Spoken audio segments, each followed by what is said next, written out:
Good morning student. Science class 8 chapter 11 session first 11 chapter में अपन देख रहे हैं कि बल और दाब। इसकी सामान्य जानकारी अपन छोटी क्लासों में 6th 7th में पढ़ी है कि बल क्या होता है, दाब क्या होता है, उसका डिटेल में अपन थोड़ा सा सेशंस में देखेंगे।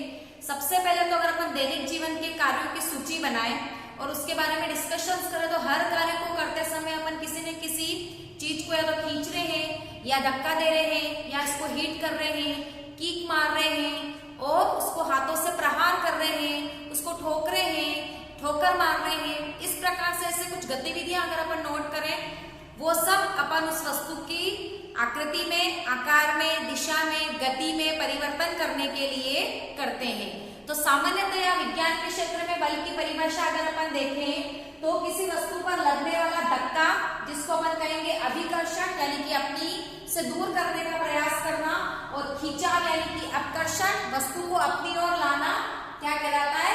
बल कहलाता है। और इस बल को अपन किसी वस्तु में अगर अपन किसी मेज को या टेबल को अपनी ओर खींचना चाहते हैं या अपनी ओर लाना चाहते हैं तो उस एकदम से नहीं आएगा, उसको हमें क्या करने पड़ेगा, या तो अपनी ओर खींचना पड़ेगा या अपने साथी को कहना पड़ेगा कि वो अपनी ओर उसको क्या करे, धक्का मारे। तो धक्का मारना या खिंचाव जो है वो क्या कहलाता है? आपके बल कहलाता है, फोर्स कहलाता है। बल का कारण क्या है? तो दो वस्तुओं के आपस में अन्योन्य क्रिया के कारण बल उत्पन्न होता है। जैसे कि मैंने एक मेज पर कोई किताब रखी है और मैं चाहती हूँ कि वो किताब अपने स्थान से थोड़ी सी खिसक जाए, क्या मेरे चाहने से वो बुक अपने स्थान को छोड़ेगी? नहीं। हमें क्या करना पड़ेगा? उस किताब को या तो उस दिशा में धक्का देना पड़ेगा या उसी दिशा में उसको क्या करना पड़ेगा, खींचना पड़ेगा। तो कोई भी दो वस्तु आवश्यक है किसी भी वस्तु पर बल लगने के लिए। अगर आप खेल खेल में देखते हैं या आप देखते हैं कि दो आपस में लड़कियां दोनों हाथों को आपस में पकड़ कर गोल गोल घूमती है तो उसमें भी एक बल लग रहा है। दोनों बाहर की ओर अपने आप को खींच रही है और वो सर्कल बनाकर खेलने का प्रयास करती है। यदि आप किसी पशु को या गाय बैल को रस्सी बांधकर अपनी ओर लेना चाहते हैं तो आप रस्सी को अपनी ओर खींचेंगे।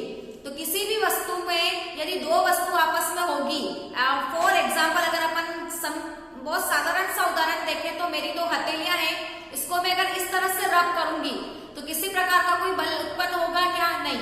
जब तक दो वस्तुएं आपस में संपर्क में नहीं आ रही है। हालांकि अपन आगे पढ़ेंगे कि बल दो प्रकार के होते हैं, संपर्क और असंपर्क बल, जिसमें अपन घर्षण बल का एग्जाम्पल देखेंगे।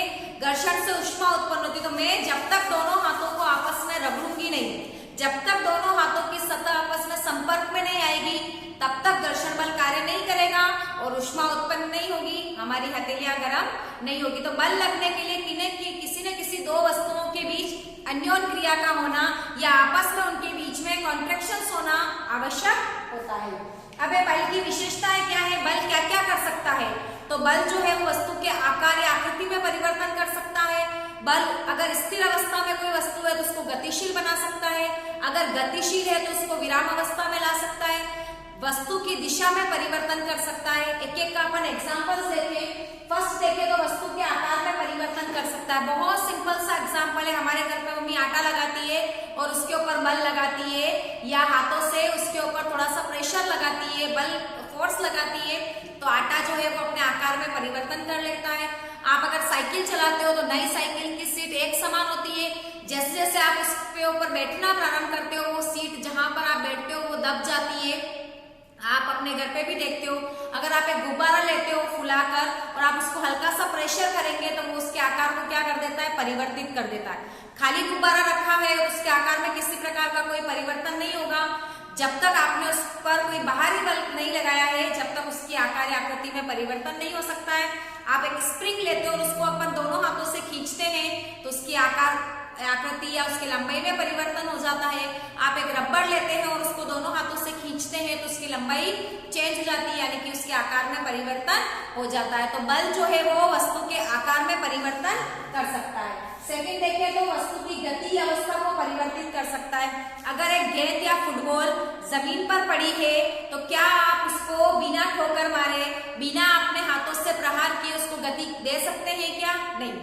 आप एक कार के पीछे खड़े हैं खाली और आप सोचे कि कार चल जाएगी, चल सकती है क्या? नहीं। जब तक आप उस कार को धक्का नहीं देंगे तब तक कार अपनी गति में कोई परिवर्तन नहीं कर सकती। जब तक आपने फुटबॉल को किक नहीं मारा, आपने किसी गेंद को हाथ से प्रहार नहीं किया, जब तक आप उसकी गति में परिवर्तन नहीं कर सकते, तो बल के द्वारा वस्तु की गति में परिवर्तन किया जा सकता है। बल के द्वारा वस्तु की दिशा में परिवर्तन कर सकते हैं। आप देखते हैं क्रिकेटर्स जो होते हैं वो अपने बैट से गेंदबाज ने जो गेंद फेंकी है उसको किस प्रकार से मैदान या बाउंड्री से बाहर निकालने का प्रयास करते हैं, उसकी दिशा में परिवर्तन करके। आप चौका लगते हुए देखते हैं, आप सिक्स लगते हुए देखते हैं, या आपने देखा है कि बॉलर जो है वो बॉल को जैसे ही बैट्समैन की ओर फेंकता है वो किस प्रकार से उसकी दिशा को परिवर्तन कर सकता है, किसके द्वारा, बैट के द्वारा लगाए गए प्रहार से या उसके बैट के द्वारा बॉल पर किए गए प्रहार से या धक्का देने से बॉल की दिशा परिवर्तित हो जाती है। और साधारण आप एग्जांपल देखें तो एक गेंद आपकी ओर आ रही है और हाथों से उसको टक्कर मारेंगे तो हो सकता है वो आपकी तरफ आते आते दूसरे डायरेक्शंस में क्या हो जाए, चेंज हो जाए। तो बल के द्वारा हम किसी गतिशील वस्तु की दिशा में परिवर्तन कर सकते हैं, गतिशील वस्तु की चाल में परिवर्तन कर सकते हैं। यहाँ पर हम थोड़ा सा ध्यान देंगे, यदि अपन किसी वस्तु की गतिशील वस्तु की दिशा में ही अगर बल लगा रहे हैं तो उसकी चाल जो है वो बढ़ जाएगी, और गतिशील वस्तु की दिशा के विपरीत अगर अपन बल लगाते हैं तो उसकी दिशा चेंज होने के साथ साथ उसकी गति में भी परिवर्तन हो जाएगा। सिंपल सा एग्जांपल, एक हाथ गाड़ी वाला व्यक्ति थैला ले जा रहा है और आप उसको पीछे से पुश करते हैं, यानी कि जिस डायरेक्शंस में थैला जा रहा है उसी डायरेक्शंस में आप अगर बल लगाते हैं तो उसकी गति जो है वो बढ़ जाएगी, और आप उसको विपरीत डायरेक्शंस में पकड़कर अपनी ओर खींचेंगे तो उसकी डायरेक्शंस चेंज होने के साथ साथ उसकी गति भी क्या हो जाती है, कम हो जाती है। तो हम थोड़ा सा ध्यान रखेंगे, यदि एक ही दिशा में बल लग रहे हैं तो आपस में जुड़ जाते हैं, जिससे उसकी चाल क्या हो जाएगी, गति क्या हो जाएगी, बढ़ जाएगी। और विपरीत दिशा में अगर बल लग रहे हैं तो दोनों बलों का जो अंतर है, नेट बल जो आएगा वो क्या हो जाएगा, दोनों बलों के अंतर के बराबर होगा। इसका बेस्ट एग्जांपल अगर अपन देखें तो दो आपके मित्र हैं, एक मित्र टेबल को अपनी ओर खींच रहा है और दूसरा मित्र टेबल को अपनी ओर खींच रहा है। दोनों समान बल से, माना कि 2 न्यूटन बल से दोनों अपनी अपनी ओर खींच रहे हैं, तो क्या टेबल अपनी जगह से खिसकेगा क्या? नहीं, क्योंकि नेट बल जो है वो 2 - 2 0 हो जाएगा। तो उस अवस्था में, जिस अवस्था में दोनों ही बल विपरीत हैं परंतु समान मात्रा में लगते हैं, तो वहां पर कुल नेट बल जो होता है वो 0 होता है। और एग्जाम्पल देखिए, रस्साकसी का गेम जो बच्चे खेलते हैं, जिस पार्टी या जिस टीम के वहां पर मजबूत होते हैं व्यक्ति, खींचने वाले अधिक बल लगाते हैं, वो रस्सा उस डायरेक्शंस में मूव कर जाता है, और कमजोर डायरेक्शंस वाले उसको नहीं खींच पाते हैं तो उसी डायरेक्शंस में क्या हो जाते हैं, उसकी ओर खींचे चले जाते हैं, और इसी प्रकार से रस्साकसी का खेल खेला जाता है। तो हमने 4 चीजें पढ़ी कि बल जो है वस्तु के आकार में परिवर्तन कर सकता है, गति की अवस्था को परिवर्तित कर सकता है, स्थिर वस्तु को गतिशील कर सकता है, दिशा परिवर्तन कर सकता है, और साथ साथ वस्तु की चाल भी परिवर्तित कर सकता है। नेक्स्ट अपन देखें, बल 2 प्रकार के होते हैं, संपर्क बल और असंपर्क बल। दो वस्तुओं के आपस में संपर्क से जो बल लगते हैं उसको संपर्क बल कहते हैं, और दोनों वस्तुओं के संपर्क में नहीं होने पर भी अगर बल लगता है तो उसको अपन असंपर्क बल कहेंगे। संपर्क बल का एग्जाम्पल है आपके पेशी बल, जिसको मसल्स फोर्स भी कहा जाता है, और नेक्स्ट है आपके घर्षण बल। असंपर्क बल में अपन पढ़ेंगे चुंबकीय बल, स्थिर विद्युत बल और गुरुत्वाकर्षण बल। पेशीय बल, किसी भी वस्तु को खींचना, उठाना, या हमारे हाथ पैर की पेशियों के द्वारा किया जाने वाले जितने भी कार्य, आपने किसी बाल्टी को उठाया, किताब को उठाया, बैल या गाय की रस्सी को खींचा, टेबल को अपनी ओर खींचा, कुएं में से पानी निकाला, ये सारे कार्य जो है वो आपके पेशियों की सहायता से किया जाता है। आप सोचें कि कुएं में बाल्टी डाली है और पानी बाहर आ जाए, नॉट पॉसिबल। आप जब तक बाल्टी को बाहर की ओर नहीं खींचेंगे, यानी कि संपर्क में नहीं आएंगे उस बाल्टी के, तब तक कुएं से पानी बाहर नहीं निकल सकता। तो पेशीय बल आपका ये कहलाता है। घर्षण बल, दो वस्तुओं के आपस में रगड़ से, मैंने आपको हथेली का एग्जांपल दिया, आप एक बॉल को फर्श पर लुढ़काते हैं, कुछ समय बाद उसकी गति जो है वो कम हो जाती है। किस कारण से? कि सतह का जो घर्षण बल है वो उसकी गति को क्या करता है, कम करता है। आप इस चीज को नोट करेंगे, घर्षण जो है वो हमेशा गति का विरोध करता है। आप साइकिल चलाते हैं, अगर आपने पेडल मारना कुछ समय के लिए रोक दिया है तो आपकी साइकिल कुछ दूरी तय करने के बाद में रुक जाएगी। गाड़ी या कार चलाते हैं तो ब्रेक लगाते हैं, गाड़ी कुछ समय के पश्चात क्या हो जाएगी, रुक जाएगी। तो टायर और सड़क के बीच में घर्षण लगता है और घर्षण जो है वो हमेशा गति को रोकता है, गति का विरोध करता है। इस कारण से गतिशील वस्तुएं क्या हो जाती है, स्थिर हो जाती है। इसीलिए समतल सतह पर वस्तुओं अगर आप किसी गेंद को गुड़काएंगे तो ज्यादा दूरी तय करेगी और खुरदरी सतह पर अगर आप किसी गेंद को गुड़काएंगे तो वो कम दूरी तय करते ही क्या हो जाएगी, रुक जाएगी, क्योंकि खुरदरी सतह पर घर्षण बल जो है वो अधिक प्रभावी होता है। नेक्स्ट अपन देखें चुंबकीय बल। हमने 7th में बहुत डिटेल में पढ़ा था कि दो चुंबक जो है जिनके असमान ध्रुव जो है वो एक दूसरे को आकर्षित करते हैं और समान ध्रुव जो होते हैं वो एक दूसरे को प्रतिकर्षित करते हैं। वहां पर दोनों चुंबक के आपस में चिपकना आवश्यक नहीं है, हम दूर भी रखेंगे तो उसके चुंबकीय क्षेत्र में आते ही वो चुंबक एक दूसरे को क्या करेगी, या तो खींचेगी या प्रतिकर्षित करेगी। आप लोहे की कील को चुंबक के कुछ नजदीक ले जाएंगे तो वो उसके चिपक जाएगी। ये सब किस कारण से होता है, चुंबकीय बल के कारण होता है। स्थिर विद्युत बल की अगर अपन बात करें तो एक आवेशित वस्तु का किसी अनावेशित वस्तु को अपनी ओर खींचना आपका स्थिर विद्युत बल कहलाता है। बेस्ट एग्जांपल है, अगर आप एक स्केल लें और उसको अपने बालों पर रगड़ें तो स्केल का जो सिरा होगा उस पर कुछ आवेश क्रिएट होंगे, आवेश का निर्माण होगा। आप उस स्केल को तुरंत किसी कागज के पेपर या टुकड़े के पास में ले जाएंगे तो टुकड़ा तुरंत उस स्केल के चिपक जाएगा, यानी कि उस स्केल के जो आवेश थे उसने उस कागज के टुकड़े को अपनी ओर आकर्षित किया। सेम चुंबक वाला रीजन है कि समान आवेश होंगे, पॉजिटिव पॉजिटिव, तो एक दूसरे को प्रतिकर्षित करेंगे और पॉजिटिव और नेगेटिव यानी कि विपरीत आवेश होंगे तो एक दूसरे को आकर्षित करेंगे। ये आपका स्थिर विद्युत बल है। गुरुत्वाकर्षण बल, आप अगर अपनी बाथरूम की बाल्टी के ऊपर नल को खोलते हैं तो पानी नीचे की ओर आता है। बारिश होती है, नदी तालाब का जो जल होता है वो हमेशा नीचे की ओर बहता है।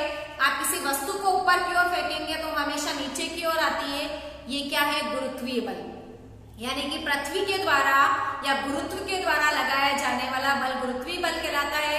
पृथ्वी क्या, ब्रह्मांड की सभी वस्तुएं एक दूसरे को अपनी ओर क्या करती है, खींचती है। इस कारण से इस बल को अपन गुरुत्वाकर्षण बल कहते हैं। सबसे पहले इसको आइजैक न्यूटन ने सर्च किया था और उन्हीं के सम्मान में बल का मात्रक हम आज क्या पढ़ते हैं, न्यूटन पढ़ते हैं। नेक्स्ट अपन शुरू कर रहे हैं इस चैप्टर का सेकंड पार्ट देखें, दाब, जिसको अपन प्रेशर कहते हैं। दाब, पीक प्रेशर, किसी पृष्ठ के एकांक क्षेत्रफल पर लगने वाला बल जो है वो आपका क्या कहलाता है, दाब कहलाता है। दाब का सूत्र होता है आपके बल बटा क्षेत्रफल यानी कि फोर्स अपॉन एरिया, जिसको अपन कहते हैं बल बटा क्षेत्रफल। यहाँ पर हम दो चीज नोट करेंगे कि दाब जो होता है वो डायरेक्टली प्रोपोर्शनल होता है एफ के। डायरेक्टली प्रोपोर्शनल का मतलब होता है समानुपाती, यानी कि जिस अनुपात में बल बढ़ेगा उसी अनुपात में दाब भी बढ़ता है। और व्युत्क्रमानुपाती होता है आपके इनडायरेक्टली प्रोपोर्शनल टू एरिया यानी कि क्षेत्रफल। थोड़ा सा यहाँ पे ध्यान देंगे कि दाब बढ़ेगा जब एरिया कम होगा या क्षेत्रफल कम होगा। यदि क्षेत्रफल बढ़ेगा तो दाब कम होगा, उल्टा रिवर्स चलता है। जबकि यहाँ पर समान, यदि दाब कब बढ़ेगा, जब फोर्स या बल भी बढ़ेगा। इस चीज को अपन थोड़ा सा ध्यान करेंगे। इसके कुछ एग्जांपल्स अगर अपन देखें तो जितनी भी कील्स वगैरह होती है जिसको दीवार के अंदर ठोका जाता है उसका जो सिरा होता है वो तिकोना होता है। अगर वो तिकोना नहीं है तो आप कील को आसानी से दीवार में नहीं ठोक सकते। क्यों? क्योंकि सिरा तिकोना है, मतलब एरिया क्या हो गया, कम। एरिया कम है तो जैसे ही आप दीवार पर उसको प्रेशर करेंगे या बल लगाएंगे, ठोकेंगे या दाब लगाएंगे तो तुरंत देखिए एरिया कम है, प्रेशर ज्यादा और वो कील दीवार के अंदर घुस जाएगी। और एग्जांपल देखिए, चाकू का जो काटने वाला सिरा होता है वो पतला होता है।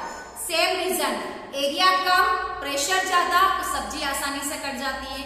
और आप देखेंगे हमारे स्कूलों के बैग की जो पट्टियां होती है वो चौड़ी बनाई जाती है, देखा होगा आप लोगों ने। चौड़ी बनाई जाती है मतलब चौड़ा मतलब एरिया यानी कि क्षेत्रफल बढ़ गया। क्षेत्रफल बढ़ने से दाब कम हो गया तो बच्चों के कंधों पर बैग का वजन जो है वो कम लगता है। आपने घरों में भी देखा होगा कि हमारे मम्मी पानी वगैरह लाती है तो सिर पर ऐसे कपड़े का एक कह सकते हैं उसको इडोरी बनाते हैं और उसके ऊपर मटका रखा जाता है। कूली वगैरह जो होते हैं वो भी सिर के ऊपर बड़े कपड़े का इडोना बनाकर फिर सामान लेते हैं। यानी कि अगर अपन बिना इडोने के कोई सामान हमारे सिर पर रखते हैं तो एरिया कम तो हमको वजन ज्यादा लगता है, प्रेशर ज्यादा लगता है। यदि हमने इडोरी बना दी तो वो ज्यादा क्षेत्रफल बढ़ गया उस सामान को रखने के लिए, तो क्षेत्रफल बढ़ने से प्रेशर क्या हो गया, कम। मैंने आपको बताया इस कारण से हमको वजन जो है वो कम लगता है। ये कुछ रीजनेबल क्वेश्चंस आपके एग्जाम में पूछे जाते हैं कि क्यों चाकू की धार जो होती है वो पतली की जाती है, क्यों कील का मुंह जो होता है वो पतला किया जाता है, क्यों पेग की पट्टियां जो है वो चौड़ी बनाई जाती है। तो इन सब के रिजल्ट्स आपको इस फॉर्मूले के आधार पर देने पड़ेंगे। दाब का मात्रक होता है पास्कल, इसको पास्कल नाम के वैज्ञानिक के सम्मान में रखा गया है। अब दाब जो है वो क्या क्या प्रभाव करता है, सामान्यतया हमने देखा कि वायु जो है वो समान प्रकार से दाब डालती है, द्रव जो है वो भी समान प्रकार से दाब डालते हैं। किस प्रकार से देखें अगर अपन कि द्रवों पर दाब कैसे गिरता है, तो हम एक पानी की बोतल लें या एक कांच की नली लें, उसके निचले वाले सिरे पे अगर अपन एक बलून बांध दें अच्छे से धागे से, और उसमें कांच की टेस्ट ट्यूब के अगर मैं पानी भरूं, नीचे से टेस्ट ट्यूब जो है वो पूरी तरह से दोनों आर पार है, अगर उसमें पानी भरे तो जितना आधी टेस्ट ट्यूब पानी भरूंगी मैं तो बलून जो है वो कम फूलेगा। यदि पूरी टेस्ट ट्यूब भर के पानी भर देती हूँ तो बलून ज्यादा फूलेगा। आप इसको कर सकते हैं, आप अपने नल के यहाँ पर बलून को लगा दें और नल को कम खोलें तो बलून जो है वो आकार में वृद्धि करेगा। अगर अपन नल ज्यादा खोलेंगे तो बलून ज्यादा आकार में वृद्धि करेगा। यानी कि द्रव जो है वो समान प्रकार से उस दीवार पर क्या करता है, दाब डालता है। और आप एग्जाम्पल देखिए कि समान गहराई पर द्रव जो है वो समान दाब डालते हैं। फर्स्ट वाला एग्जाम्पल देखिए, एक पानी की बोतल लें, आप जो ठंडा वगैरह पीते हैं पेप्सी वगैरह उसकी बोतल ले लेते हैं, या अपन जो बाहर से पानी पीते हैं बिस्लरी उसकी बोतल लेकर समान ऊंचाई पर अगर अपन उस बोतल के अंदर छेद करें और उसके अंदर पानी भरें तो हम देखते हैं कि अगर अपन छेद समान ऊंचाई पर किए हैं तो पानी जो है वो समान दूरी पर गिरेगा। इसका उल्टा अगर अपन देखें, एक बोतल लेकर अलग अलग ऊंचाई पर अगर मैं 3 छेद करती हूँ ए, बी और सी, इसमें अगर मैं पानी भरती हूँ तो सबसे ज्यादा दूर पानी सी का जाएगा, फिर बी का और फिर ए का। आप बता सकते हैं क्यों? देखिए यहाँ पर ऊंचाई कम है तो प्रेशर कम, यानी कि पानी का लेवल या प्रेशर या दाब जो है वो कम लगेगा, यहाँ पर ज्यादा लगेगा और सबसे ज्यादा कहाँ लगेगा, सी पर। तो असमान ऊंचाई पर दाब अलग अलग लगता है और समान गहराई पर जो है वो समान दाब लगता है। 2 एक्सपेरिमेंट इसके ऊपर भी आपके एग्जाम में क्वेश्चंस पूछे जाते हैं। लास्ट पार्ट इस चैप्टर का वायुमंडलीय दाब। वायुमंडल किसको कहते हैं, हमारे चारों ओर वायु का जो आवरण है वो आपका वायुमंडल कहलाता है, और उस चारों ओर के वायुमंडलीय आवरण से जो दाब लगता है उसको अपन वायुमंडलीय दाब कहते हैं। नेक्स्ट है गैस जिस बर्तन में रखी जाती है उसकी दीवारों पर दाब डालती है। ये चीज मैंने आपको क्लियर कर दी। इस प्रकार से हमारा ये चैप्टर यहीं पर खत्म होता है। आज के सेशंस में अपन ने बल और दाब के ऊपर डिटेल से देखा। नेक्स्ट सेशंस में अपन नए चैप्टर के साथ फिर से मिलेंगे। Thank you.